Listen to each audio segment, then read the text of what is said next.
OBC सेलचे महाराष्ट्र राज्य प्रदेशाध्यक्ष माननीय राजा राजपूरकर साहेब यांना विनंती करतो की आपण आपल्या या ठिकाणी मनोगत व्यक्त करायचं आहे। साहेबांसाठी एकदा जोरदार टाळ्या वाजवा। साहेब खास आपल्यासाठी या ठिकाणी आलेले आहेत, त्या ठिकाणी साहेबांचं मनोगत व्यक्त होत आहे। धन्यवाद।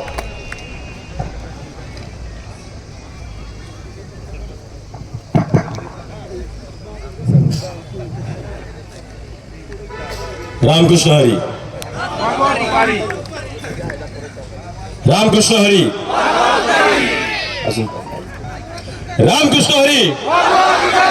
आता ऐकायला आलं दिल्लीच्या लोकांना, इकडे तुतारी वाजणार आहे। या महाराष्ट्राचा अर्ध छत्रपती शिवाजी महाराज, भारतीय राज्यघटनेचे शिल्पकार, भारताचे रत्न आणि भारताचे डॉक्टर बाबासाहेब आंबेडकर, ज्यांनी तुम्हाला आणि आम्हाला शिक्षणाचा धडा शिकवला, ते शिक्षणाचे जनक महात्मा ज्योतिबा फुले आई सावित्रीबाई फुले, ज्यांनी तुम्हाला आणि आम्हाला आरक्षणाच्या माध्यमातून अधिकार दिले, ते छत्रपती शाहू महाराज, साहित्यरत्न अण्णाभाऊ साठे, आई अहिल्यादेवी होळकर यांना त्या ठिकाणी मी सर्वप्रथम अभिवादन करतो। आणि ज्यांनी तुम्हा आम्हा बारामतीकरांच्या भूमिकेतनं, चित्रातनं, स्वरूपातनं फक्त महाराष्ट्रातच नव्हे, हिंदुस्थानातच नव्हे तर अखंड जगामध्ये आम्हाला स्वाभिमान दिला।